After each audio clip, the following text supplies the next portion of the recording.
युद्ध के हमले की बरसी पर बोले ईरान के सुप्रीम लीडर अली खामेनेई, इस युद्ध ने इजरायल को 70 साल पीछे धकेल दिया। इजरायली सेना ने बेरूत में हिजबुल्लाह के ठिकानों पर किया हमला, कई लड़ाकों के मारे जाने की खबर। इजरायली सेना ने हिजबुल्लाह के एक और बड़े कमांडर हैदर अल तवील को मार गिराया। तवील उत्तरी इजरायल में सैकड़ों प्रोजेक्टाइल और एंटी टैंक मिसाइलें दागने का जिम्मेदार था। इजरायल पर हिजबुल्लाह ने लेबनान से दागे कई रॉकेट को आयरन डोम ने आसमान में ही मार गिराया। इजरायल ने लेबनानियों के सीरिया भागने का रास्ता उड़ाया। सीरिया ने चिकित्सा और राहत सामग्री ले जा रहे वाहनों पर हमले का दावा किया। पिछले 6 दिन में हिजबुल्लाह के 440 से ज्यादा लड़ाके ढेर। दक्षिण लेबनान में भी आईडीएफ का ग्राउंड ऑपरेशन जारी। इजरायल के पीएम नेतन्याहू ने अपनी सेना का बढ़ाया हौसला। सैन्य अड्डे पर कमांडरों के साथ की सुरक्षा पर अहम बैठक। ईरान और लेबनान पर अब तक का सबसे बड़ा हमला कर सकता है इजरायल। हमले की आशंका के चलते ईरान और लेबनान में सभी उड़ानें रद्द की गई। इजरायली पीएम नेतन्याहू ने फ्रांस के राष्ट्रपति इमैनुअल मैक्रों से फोन पर की बात। नेतन्याहू ने मैक्रों से कहा कि इजरायल पर प्रतिबंध लगाने से ईरान का होगा फायदा। सूत्रों से बड़ी खबर, प्रधानमंत्री मोदी से मुलाकात करना चाहते हैं ईरान के राष्ट्रपति। रूस में 22 से 24 अक्टूबर को होने वाले ब्रिक्स सम्मेलन में हो सकती है मुलाकात। जंग के बीच ईरान के सुप्रीम लीडर अली खामेनेई ने एक समारोह में आईआरजीसी एरोस्पेस फोर्स के कमांडर जनरल अमीर अली को पथ मेडल से सम्मानित किया। अमेरिका की उपराष्ट्रपति कमला हैरिस का बड़ा बयान, कहा अमेरिका युद्ध विराम के लिए इजरायल पर दबाव बनाना बंद नहीं करेगा। उपचुनाव को लेकर बीजेपी कोर कमेटी की बैठक। सीएम योगी आदित्यनाथ और दोनों डिप्टी सीएम रहे मौजूद। 10 विधानसभा सीट पर होने हैं उपचुनाव। यूपी के सीएम योगी आदित्यनाथ ने जाति धर्म पर हो रही बयानबाजी पर जताई आपत्ति। कहा जाति मत संप्रदाय मजहब पर अपमानजनक टिप्पणी बर्दाश्त नहीं। मालदीव के राष्ट्रपति मोहम्मद मोइजू ने की पीएम मोदी से मुलाकात से पहले मोहम्मद मोइजू ने बापू को दी श्रद्धांजलि। दिल्ली की सीएम आतिशी का केंद्र सरकार पर हमला, कहा बीजेपी सरकार ने रोके दिल्ली सरकार के काम। केजरीवाल को झूठे केस में 6 महीने जेल में रखा। केंद्रीय मंत्री शिवराज सिंह चौहान का बड़ा दावा, झारखंड में बीजेपी की सरकार बनने पर एनआरसी लागू करने का दावा। गृह मंत्री अमित शाह ने नक्सल प्रभावित राज्यों के मुख्यमंत्रियों के साथ की बैठक। आंध्र प्रदेश, बिहार, छत्तीसगढ़, झारखंड, तेलंगाना, ओडिशा, महाराष्ट्र और मध्य प्रदेश के मुख्यमंत्री हुए शामिल। छत्तीसगढ़ के मुख्यमंत्री विष्णुदेव साय शाम को पीएम नरेंद्र मोदी से करेंगे मुलाकात। पीएम ने सफल नक्सल ऑपरेशन के लिए बधाई देने के लिए किया आमंत्रित। दिल्ली की राउज एवेन्यू कोर्ट से लालू परिवार को बड़ी राहत। जमीन के बदले नौकरी मामले में 1-1 लाख के मुशल्के पर मिली जमानत। पीडीपी ने जम्मू कश्मीर में एनसी कांग्रेस गठबंधन को समर्थन देने का दिया संकेत। जोहैब यूसुफ मीर बोले बीजेपी के खिलाफ धर्मनिरपेक्ष सरकार बनाने को तैयार। आम आदमी पार्टी नेता मनीष सिसोदिया का राज्यसभा सांसद संजीव अरोड़ा के आवास पर ईडी की रेड का दावा। सूत्रों के हवाले से खबर, देश में 17 जगहों पर हो रही छापेमारी। दिल्ली में आतंकी हमले का अलर्ट। सूत्रों के मुताबिक खुफिया एजेंसियों ने त्योहारों को लेकर दिल्ली पुलिस को अलर्ट किया। आतंकी मॉड्यूल से जुड़े हुए इनपुट भी शेयर किए। सूत्रों के मुताबिक आतंकी साजिश को अंजाम देने के लिए विदेशी नागरिकों को बना सकते हैं ढाल। आतंकियों के निशाने पर पब्लिक प्लेस और कुछ देशों के दूतावास भी शामिल। असदुद्दीन ओवैसी का आरएसएस प्रमुख मोहन भागवत पर पलटवार, कहा मोहन भागवत और नरेंद्र मोदी से भारतीय हिंदू, मुसलमान, दलित, आदिवासी और सिखों को खतरा। मुख्यमंत्री योगी आदित्यनाथ का महाकुंभ को लेकर अहम फैसला। महाकुंभ के दौरान प्रयागराज में मांस मदिरा की बिक्री पर रहेगा प्रतिबंध। चेन्नई में एयर शो के बाद मची अफरा तफरी। दम घुटने से 5 की मौत, 250 लोग घायल हुए। पश्चिम बंगाल के दक्षिण 24 पर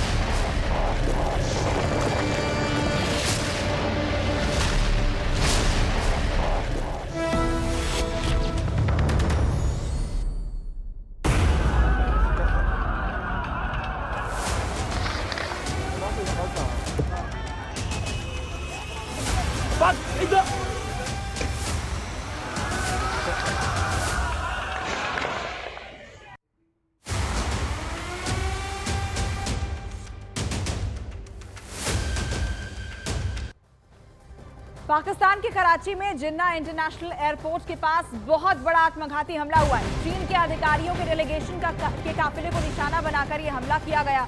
इस हमले में 3 चीनी नागरिकों के मारे जाने की खबर है, जबकि 17 लोग इस हमले में घायल हुए हैं। इस आत्मघाती हमले की जिम्मेदारी बलूचिस्तान लिबरेशन आर्मी ने ली है। आपको बता दें कि पाकिस्तान में 1 हफ्ते बाद ही एससीओ की मीटिंग होनी है और इस मीटिंग से पहले हाई प्रोफाइल कराची एयरपोर्ट के बाहर धमाका होने की वजह से एससीओ के देशों में चिंता भी है। पाकिस्तान में चीनी दूतावास ने इस हमले की कड़ी निंदा की है और गुनहगारों को कड़ी सजा देने की बात कही गई है। तो आपको बता दें कि यह हमला पाकिस्तान में कराची एयरपोर्ट पर हुआ।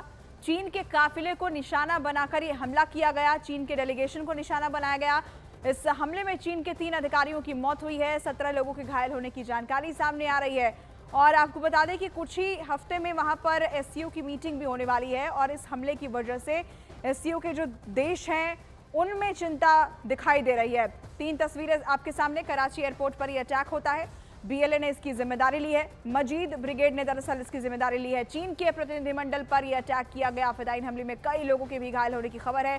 3 चीनी अधिकारियों की इस हमले में मौत हो गई है। ये हाई प्रोफाइल सिक्योरिटी से लैस ये कराची एयरपोर्ट, लेकिन वहां इस तरीके का हमला हुआ है जिसकी वजह से एससीओ के देशों में भी चिंता देखी जा रही है, क्योंकि एक अहम जो मीटिंग है वो पाकिस्तान में ठीक 1 हफ्ते बाद होनी है।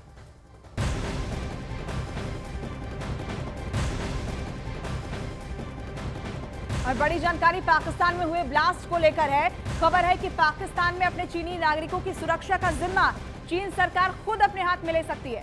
पाकिस्तान में चीनी ट्रूप्स अपने हाथ में चीनी नागरिकों की सुरक्षा का जिम्मा ले सकती है। पाकिस्तान में चीनी नागरिकों पर लगातार हमले हो रहे हैं और इन हमलों को लेकर चीन बेहद नाराज है। चीन की नाराजगी इस बात को लेकर है कि करोड़ों डॉलर खर्च करने के बावजूद उसके नागरिकों की सुरक्षा सुनिश्चित नहीं हो पा रही है और ऐसे में चीन अपने नागरिकों की सुरक्षा अब खुद करेगा।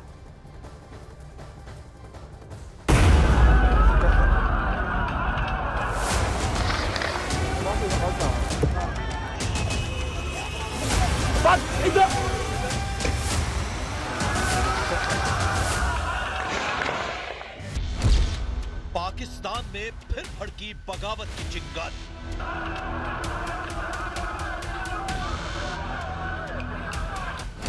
इस्लामाबाद में बवाल, मुश्किल में शहबाज।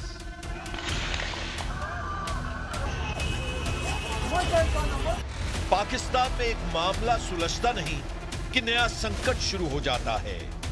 पाकिस्तान में आने वाले नए भूचाल का यह महज ट्रेलर है। राजधानी इस्लामाबाद की सड़कों पर देखिए कैसे संग्राम छिड़ा हुआ है, आगजनी हो रही है, तोड़फोड़ हो रही है और फिजाओं में शहबाज सरकार के खिलाफ नारे गूंज रहे हैं। इस्लामाबाद में यह संग्राम छिड़ा है पाकिस्तान के पूर्व प्रधानमंत्री इमरान खान की वजह से। इमरान के समर्थकों ने लाहौर से लेकर इस्लामाबाद तक ऐसा बवाल काटना शुरू किया कि शहबाज सरकार कांप उठी। डर के मारे शहबाज सरकार ने तुरंत सेना को सड़कों पर उतारने का फैसला किया, लेकिन हालात अब भी विस्फोटक बने हुए हैं। पीटीआई समर्थक इमरान की रिहाई की मांग कर रहे हैं। विरोध प्रदर्शन को देखते हुए इमरान पर अदालत की कार्यवाही भी टालनी पड़ी। इमरान और उनकी पत्नी बुशरा बीबी के खिलाफ अभियोग पर सुनवाई टाल दी गई। इसके बाद इस्लामाबाद और लाहौर में पीटीआई का बवाल और तेज हो गया। प्रदर्शन के बीच पीटीआई के मुख्यमंत्री के लापता होने की भी खबर आई, लेकिन रविवार शाम खैबर पख्तूनख्वा के सीएम अचानक से विधानसभा हॉल में प्रकट हो गए। घर में घिरे शहबाज शरीफ की सरकार के लिए अब एकमात्र उम्मीद पाकिस्तान की सेना से ही बची है, क्योंकि शहबाज के पास इस बवाल को शांत करने के लिए बहुत कम वक्त बचा है। इसका पूरा टाइम सीक्वेंस समझिए। इमरान पर कोर्ट की सुनवाई टलते ही पीटीआई के कार्यकर्ताओं ने सड़कों पर संग्राम शुरू कर दिया। उन्हें रोकने के लिए शहबाज शरीफ ने सेना को सड़कों पर उतारा। बवाल को देखते हुए कई शहरों में इंटरनेट को बंद कर दिया गया, लेकिन शहबाज सरकार के लिए सबसे बड़ा चैलेंज है जल्द से जल्द इस बवाल को शांत करना, क्योंकि इस्लामाबाद में एससीओ की बैठक होने वाली है। इसके लिए हफ्ते भर का वक्त ही बचा है। पाकिस्तान के मौजूदा संकट में रही सही कसर तब पूरी हो गई जब रविवार शाम कराची का एयरपोर्ट बम ब्लास्ट से गूंज उठा। एयरपोर्ट के पास हुए अटैक में 3 चीनी इंजीनियरों की मौत हो गई। चीनी नागरिकों के काफिले को टारगेट करके यह हमला किया गया था। चीन ने इस हमले के बाद पाकिस्तान को जबरदस्त लताड़ लगाई। चीन ने पाकिस्तान से उसके नागरिकों की सुरक्षा सुनिश्चित करने को कहा। कराची एयरपोर्ट के पास हुए ब्लास्ट की जिम्मेदारी बीएलए यानी बलूचिस्तान लिबरेशन आर्मी ने ली है। बीएलए पर इससे पहले भी पाकिस्तान के कई इलाकों में चीनी नागरिकों पर हमले के आरोप लगे हैं, लेकिन अब कराची जैसे शहर के सबसे हाई सिक्योरिटी एरिया में बम ब्लास्ट ने शहबाज सरकार को हिलाकर रख दिया है।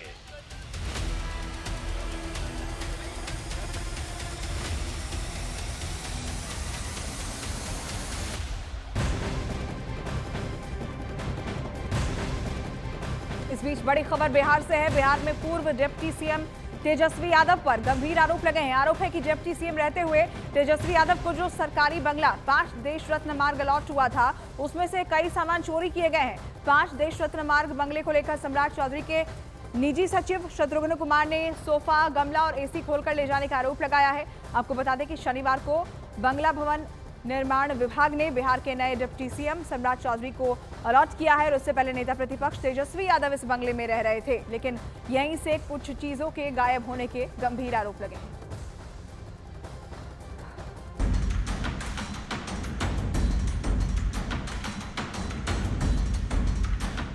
बिहार के पूर्व डिप्टी सीएम तेजस्वी यादव सवालों में हैं। ऐसे सवालों में जिनकी चर्चा कम से कम एक बतौर जनप्रतिनिधि शोभा नहीं देती, और ये सवाल इसलिए उठे हैं क्योंकि सरकारी बंगले से बहुत सारा सामान नदारद है। आपको मैं वो उधर आप सोफा सेट देखे होंगे, सोफा सेट की क्या हालत है। अब हमको समझ में नहीं आता है कि उसी पर तेजस्वी जी बैठते थे, उनके गेस्ट लोग बैठते थे, या वो रिजेक्टेड था तो उसको ट्रांसफ़र किए होंगे, तो ट्रांसफ़र किए होंगे तो उसके जगह पर जो सोफ़ा सेट आया वो कहाँ गया। इसी तरह आपको एसी के देखा है, यहाँ के भी एसी देखिए, यहाँ से भी 2 एसी उखड़ा हुआ है, एक एसी हुआ है, एक एसी हुआ है, एक भी कुर्सी इसमें नहीं है, जो कंप्यूटर वगैरह है वो भी नहीं है। ये पटना का वही बंगला है जो कभी तेजस्वी यादव को अलॉट हुआ था, लेकिन अब इस बंगले से पुराने सोफे गायब हैं, पलंग गायब है, पंखे तक गायब है। तेजस्वी यादव जब उप मुख्यमंत्री हुआ करते थे तो इस आवास में रहते थे और ये उनका कार्यालय था, और अब इसको बिहार के उप मुख्यमंत्री सम्राट चौधरी के लिए ये बंगला और ऑफिस आवंटित कर दिया गया है। लेकिन कल इसको जब हैंडओवर किया गया उसके बाद यह आरोप लग रहा है कि तेजस्वी यादव के लोगों ने यहाँ से कई सामान उखाड़ कर लेते चले गए।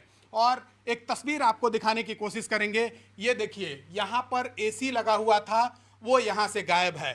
ये उनका ऑफिस था, और इसके अलावा यहाँ पर एक बड़ा कॉन्फ्रेंस रूम है। इस कॉन्फ्रेंस रूम से 2 एसी गायब हो चुका है, और इसके अलावा जो मुख्य आवास है वहाँ से भी कई सामान गायब हैं। वहाँ से सोफा, बेड और उसके अलावा कई ऐसे सामान थे जो गायब हैं। तस्वीरों में भी आप साफ तौर पर देख सकते हैं। देखिए, यहाँ से भी एक एसी गायब है, दूसरा एसी यहाँ से गायब है। ये कॉन्फ्रेंस रूम है। पटना में 5 देश रत्न मार्ग पर यह बंगला है जिसे अब डिप्टी सीएम सम्राट चौधरी को अलॉट किया गया है। लेकिन जब बंगले का मुआयना किया गया तो गमले, सोफा, एसी से लेकर टोंटी तक गायब मिले। इसलिए बीजेपी प्रवक्ता इस घटना को यूपी के पूर्व सीएम अखिलेश यादव से भी जोड़कर देख रहे हैं, जिनके ऊपर सरकारी बंगला खाली करते वक्त टोंटी चोरी का आरोप लगा था। नहीं, इसके अंदर जो सरकारी संपत्तियां थीं उसको यहाँ से तेजस्वी यादव जी ने ले जाने का काम किया है। उदाहरण के तौर पर यहाँ पे बेड थे, आपने देखा है कि उस बेड का वॉल तो दिख रहा है, लेकिन जो हाइड्रोलिक बेड का बेस था उसको यहाँ से ले जाया गया है। ये देखिए, यहाँ पे एक बहुत ही महंगे बेसिन लगे हुए थे, वॉश बेसिन लगे हुए थे, जो यहाँ के कर्मचारियों ने बताया है। टोटी दिख रही है, इसकी टोटी को ले जाने का काम किया गया है। देखिए, देश में एक बार टोटी चोर प्रचलित हुआ था उत्तर प्रदेश के अंदर, जिन्होंने सरकारी बंगले से टोटी चुराने का काम किया था। आज उसी की तर्ज पे आज बिहार के अंदर भी एक दूसरा टोटी चोर सामने आया है। फिलहाल बंगले से गायब सामान की तलाश के साथ साथ सवालों की बौछार जारी है, क्योंकि मामला उनसे जुड़ा है जिन्हें जनप्रतिनिधि कहा जाता है, जिनके ऊपर जनता के हक की लड़ाई लड़ने का जिम्मा होता है।